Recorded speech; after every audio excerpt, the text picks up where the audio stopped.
दोस्तों, आज हम ऐसे दौर में जी रहे हैं कि जिस दौर में मुसलमानों की नई नस्ल के बच्चे अपनी हिस्ट्री को पढ़ने से बोरियत महसूस करते हैं। आज हालात तो ये कहते हैं कि हर मुसलमान बच्चे को अपनी तमाम चीज़ों से तवज्जो को हटाकर सिर्फ अपनी हिस्ट्री यानी इतिहास पर तवज्जो देना चाहिए। लेकिन वहीं दूसरी तरफ मुसलमानों के बच्चों का आज उल्टा हाल हो चुका है।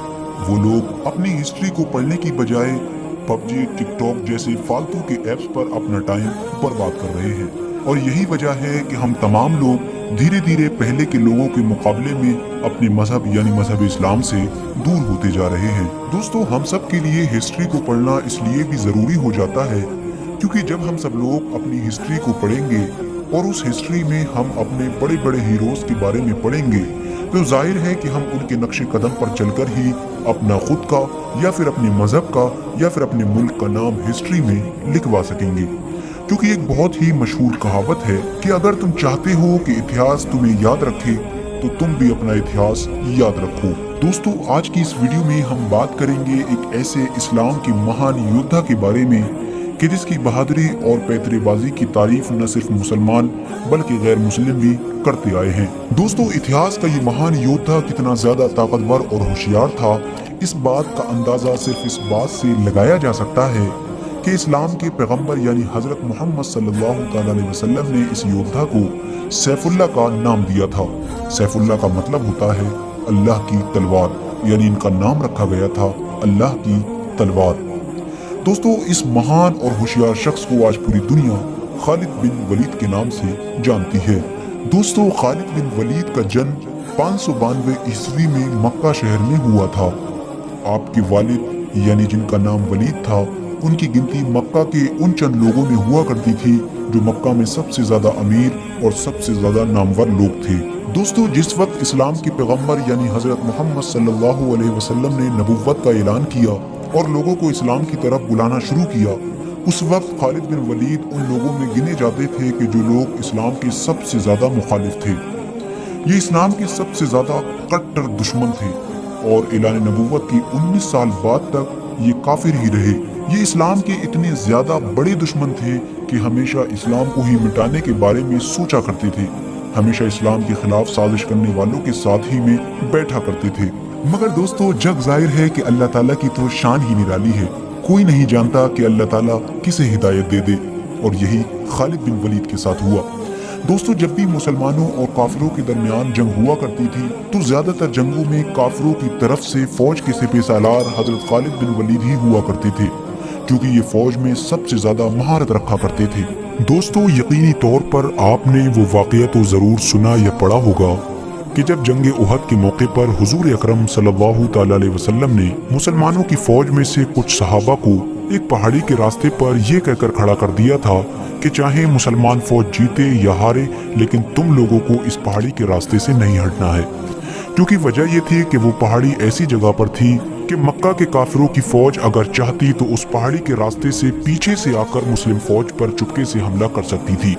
लिहाजा हुजूर अकरम सल्लल्लाहु अलैहि वसल्लम ने इसी वजह से उस पहाड़ी पर चंद सहाबा को खड़ा कर दिया था ताकि काफिर इधर से किसी भी सूरत में हमला नहीं कर सके।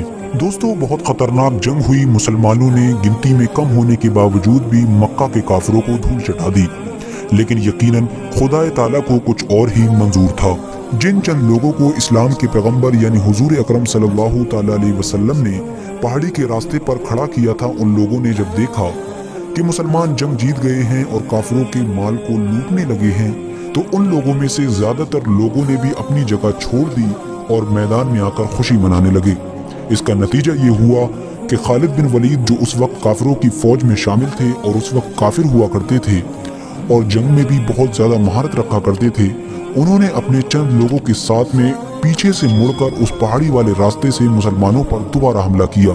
ये इतना खतरनाक हमला था कि मुसलमानों को कुछ समझ ही नहीं आया कि आखिर ये कैसे मुमकिन हो गया। खालिद बिन वलीद ने अपनी तलवारों से लगातार कई सहाबा को शहीद कर दिया और देखते ही देखते पूरी जंग का नक्शा बदल गया। वो जंग जो मुसलमान जीत चुके थे अब उनकी हार में बदल चुकी थी, और ये सब कुछ हुआ था खालिद बिन वलीद की महारत की वजह से, जो उस वक्त काफिर हुआ करते थे। दोस्तों, सुलह हुदैबिया के बाद हजरत खालिद बिन वलीद अक्सर परेशान रहने लगे थे और उनकी परेशानी की सिर्फ एक ही वजह थी, और वो वजह थी اسلام کی دن و دن ترقی ہونا۔ دوستو وہ ہمیشہ سوچتے رہتے تھے کہ آخر کیا وجہ ہے کہ کافروں نے کئی بار مسلمانوں کو جنگ کے میدان میں چیلنج کیا ہے، لیکن کافروں نے ہمیشہ اچھے ہتھیار اور اچھے جنگجو اپنے پاس ہونے کے باوجود بھی ہمیشہ مسلمانوں سے منہ کی کھائی ہے۔ ان کے دماغ میں عجیب عجیب باتیں آیا کرتی تھی۔ وہ سوچتے تھے کہ آخر کیا وجہ ہے کہ مسلمان ہمیشہ ہم سے جیت جاتے ہیں، کہیں ایسا تو نہیں کہ مسلمانوں کے ساتھ کوئی غیبی طاقت ہو۔ کبھی ان کے دماغ میں آتا کہ کہیں ایسا تو نہیں کہ محمد سچ میں ہی اللہ کا رسول ہو۔ دوستو حضرت خالد بن ولید ان تمام باتوں سے پریشان ہی تھے کہ اچانک سے ایک دن ان کے بڑے بھائی کا ان کے پاس ایک خط آتا ہے۔ اس خط میں لکھا ہوا تھا کہ اے خالد تم کہاں ہو؟ حضرت محمد صلی اللہ علیہ وسلم نے مجھ سے تمہارے بارے میں پوچھا ہے کہ آخر خالد کہاں ہے۔ اس خط میں ان کے بھائی نے لکھا تھا کہ میں چاہتا ہوں کہ تم اس اندھیری دنیا سے نکل کر اسلام کی روشنی کی طرف آؤ اور اسلام میں داخل ہو جاؤ۔ یہ خط پڑھتے ہی حضرت خالد بن ولید کے اوپر اس خط کا اتنا خطرناک اثر ہوا کہ آپ فوراً پیغمبر محمد صلی اللہ تعالی علیہ وسلم کی طرف روانہ ہوئے اور ان کی خدمت میں حاضر ہو کر اسلام قبول کر لیا، یعنی اسلام دھرم میں شامل ہو گئے۔ دوستو حدیثوں کی کتاب میں آتا ہے کہ پیغمبر محمد مصطفیٰ صلی اللہ علیہ وسلم نے رومن امپائر کی طرف یعنی سیریا کی طرف، جسے پہلے ملک شام کہا جاتا تھا، اپنا ایک ایلچی روانہ کیا، لیکن رومن امپائر نے اپنے غرور و گھمنڈ میں آ کر مسلمانوں کے اس ایلچی کو قتل کر دیا۔ اور ظاہر ہے کہ پہلے کے دور میں کتنا بھی خطرناک دشمن ہو لیکن ایلچی کو وہ قتل نہیں کیا کرتا تھا، کیونکہ ایلچی کو قتل کرنے کا مطلب ہوا کرتا تھا جنگ کا کھلم کھلا اعلان کرنا۔ جب مسلمانوں کا ایلچی قتل کر دیا گیا تو حضور نے بھی مدینے سے صحابہ کی ایک بڑی فوج کو جنگ کے لیے سیریا کی طرف روانہ کیا اور اس جنگ کا سپہ سالار بنایا حضرت زید بن حارثہ کو۔ دوستو زید بن حارثہ حضور اکرم صلی اللہ تعالی علیہ وسلم کے منہ بولے بیٹے بھی تھے، اور یہ وہ واحد صحابی ہیں کہ جن کا نام قرآن میں بھی آیا ہے۔ اور حضور نے جاتے ہوئے صحابہ کو یہ نصیحت فرمائی کہ اگر زید شہید ہو جائے تو اس کے بعد اپنی فوج کا سپہ سالار جعفر کو بنا دینا، اور اگر جعفر بھی شہید ہو جائے تو اپنی فوج کا سپہ سالار عبداللہ بن رواحہ کو بنا دینا، اور اگر وہ بھی شہید کر دیا جائے تو اس کے بعد جس پر تم لوگ متفق ہو جاؤ اسی کو اپنا سپہ سالار بنا دینا۔ حضور نے یہ نصیحت کر کے سیریا کی طرف اپنے لشکر کو روانہ کیا، اور حضور صلی اللہ علیہ وسلم مسجد نبوی میں اپنے چند صحاباؤں کے ساتھ مدینے شہر میں بیٹھ گئے۔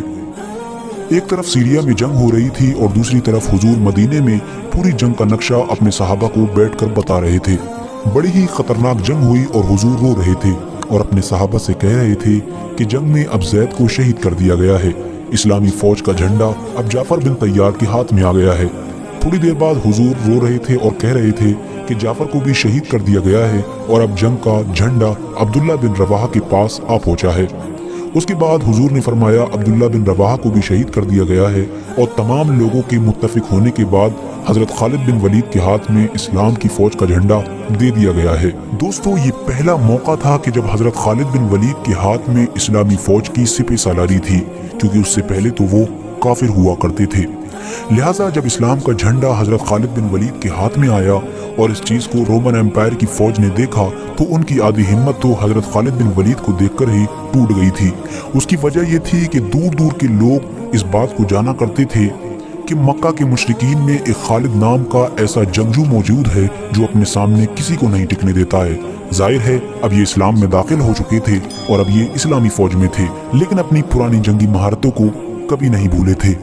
دوستو بہت خطرناک جنگ ہوئی اور حضرت خالد بن ولید کی سپہ سالاری میں مسلمانوں نے یہ جنگ جیت لی، اور اس جنگ میں حضرت خالد بن ولید اتنے جوش کے ساتھ لڑے اور اتنی خطرناک طریقے سے لڑے کہ اس جنگ میں حضرت خالد بن ولید رضی اللہ تعالیٰ عنہ کے ہاتھ سے 9 تلواریں ٹوٹ گئی تھیں۔ دوستو سوچئے 9 تلواریں، یقیناً ایک تلوار بھی کسی مرد کے ہاتھ سے ہی ٹوٹ سکتی ہے، اور جس کے ہاتھ سے 9 تلواریں ٹوٹیں، سوچئے اس نے اس جنگ میں کتنے لوگوں کو قتل کیا ہوگا۔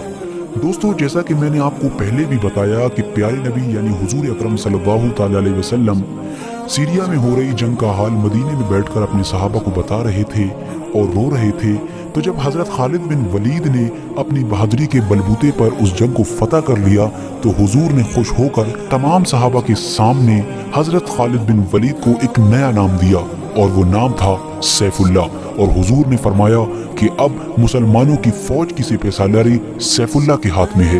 دوستو سیف اللہ کا مطلب ہوتا ہے اللہ کی तलवार। हुजूर ने तमाम सहाबा को जंग की फतह की खुशखबरी सुनाई। ये जंग बाद में जाकर जंग मोता के नाम से मशहूर हुई थी। दोस्तों, जाहिर है कि हजरत खालिद बिन वलीद का जिक्र हो और जंग यमामा का जिक्र न हो, ये तो मुमकिन ही नहीं है। हजरत खालिद बिन वलीद की सबसे मशहूर जंग जंग यमामा है। ये वो जंग थी कि जो मुसलमानों ने एक ऐसे शख्स से लड़ी थी कि जिसने हुजूर अकरम सल्लल्लाहु तआला अलैहि वसल्लम की वफात के बाद, यानी जब हुजूर इस दुनिया से ज़ाहिरी तौर पर इंतकाल कर गए थे, तो उसने नबुव्वत का दावा कर दिया था और उसने कहा था कि मैं भी नबी हूँ। इसका नाम था मुसैलमा कज़्ज़ाब। यकीनन ये जंग बहुत ख़तरनाक थी, क्योंकि मुसलमानों के सामने कोई छोटी मोटी फ़ौज नहीं थी, बल्कि बहुत बड़ी फ़ौज थी। इस फ़ौज की तादाद थी तकरीबन 50 से 60 हज़ार। लेकिन जाहिर है कि मुसलमान भले ही कम थे, लेकिन उनका सिपह सालार ऐसा ख़तरनाक इंसान था जिसका नाम था हज़रत खालिद बिन वलीद। हज़रत खालिद बिन वलीद ने अपने पैतरों और होशियारी से मुसैलमा कज़्ज़ाब की इतनी बड़ी फौज में तबाही मचा दी और वो लोग घबराकर अपने किलों में वापस भागने पर मजबूर हो गए। हज़रत खालिद बिन वलीद ने उनके किलों को चारों तरफ से घेर लिया और मुसैलमा कज़्ज़ाब को कत्ल कर दिया गया। उसके बाद ये जंग भी जीत ली गई। हज़रत खालिद बिन वलीद हज़रत अबू बकर सिद्दीक की खिलाफत के पूरे दौर में मुसलमानों के आर्मी चीफ बने रहे, यानी मुस्लिम फौज के सिपह सालार बने रहे। लेकिन जब जंग यरमूक का वक्त आया और उस वक्त तक हजरत अबू बकर सिद्दीक की वफात हो गई थी और हजरत उमर फारूक आज़म रदी अल्लाह तआला अन्हु मुसलमानों के खलीफा बन चुके थे, तो हजरत उमर रदी अल्लाह तआला अन्हु ने हजरत खालिद बिन वलीद को मुसलमानों के आर्मी चीफ के पद से हटा दिया। दोस्तों, आज भी बहुत से मुसलमानों के दिमाग में भी यही गलतफहमी रहती है कि हजरत उमर फारूक आज़म ने एक ऐसे सिपह सालार को आर्मी चीफ के पद से क्यों हटा दिया जो हर जंग में मुसलमानों की फौज को फतह दिला रहा था। उसकी मेन वजह ये थी कि हजरत उमर फारूक आज़म रदी अल्लाह तआला अन्हु की उनसे कोई जाती दुश्मनी नहीं थी, बल्कि उसकी असल वजह ये थी कि हजरत खालिद बिन वलीद की सिपह सालारी में मुसलमान लगातार फतह पे फतह हासिल किए जा रहे थे और लगातार फतह हासिल करने की वजह से मुस्लिम फौज के सिपाहियों के दिमाग में ये बात बैठ चुकी थी कि हम हजरत खालिद बिन वलीद की वजह से ही जंग को जीतते हैं, यानी अगर किसी जंग में हमारे साथ खालिद बिन वलीद नहीं होंगे तो हम उस जंग को कभी नहीं जीत पाएंगे। मुस्लिम सिपाहियों की इसी सोच को मिटाने के लिए हजरत उमर फारूक ने हजरत खालिद बिन वलीद को आर्मी चीफ के पद से हटाकर उनकी जगह पर हजरत अबू उबैदा इब्न जर्रा को बैठा दिया था। हजरत उमर के इस फैसले से पूरे मदीने में अफरा तफरी मच गई। लोगों के दरमियान इधर उधर की बातें होने लगी। तमाम लोग कहने लगे, अरे उमर ने ये कैसा फैसला ले लिया, अब मुस्लिम फौज का क्या होगा? इतनी बड़ी फौज के सामने मुस्लिम फौज कैसे मुकाबला करेगी? अगर मुसलमान हार गए तो कौन जिम्मेदार होगा? लेकिन दोस्तों, खुदा को कुछ और ही मंजूर था। मुसलमानों ने जंग यरमूक में बड़ी फतह हासिल की और उस फतह के बाद हजरत उमर फारूक रदी अल्लाह तआला अन्हु मस्जिद नबवी में दाखिल हुए और आपने लोगों के सामने खुतबा दिया। आपने लोगों से कहा कि ऐ लोगों, मैं तुम लोगों से इसी सोच को तो मिटाना चाहता था। तुम्हें क्या लगता है कि हमें जितनी जंगों में भी फतह हासिल होती है वो खालिद की वजह से होती है?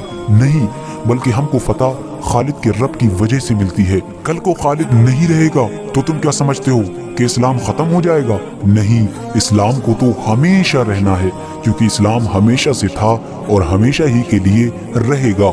मेरे प्यारे दोस्तों, हजरत खालिद बिन वलीद ने अपनी पूरी जिंदगी में तकरीबन 200 जंगें लड़ी थी और ये दुनिया के पहले ऐसे आर्मी चीफ थे कि जिन्होंने अपनी पूरी जिंदगी में एक भी जंग नहीं हारी थी। यहाँ तक कि वो एक जंग जो इन्होंने काफिरों की तरफ से मुसलमानों के खिलाफ लड़ी थी, यानी जंग ओहद, उसमें भी इनको फतह हासिल हुई थी।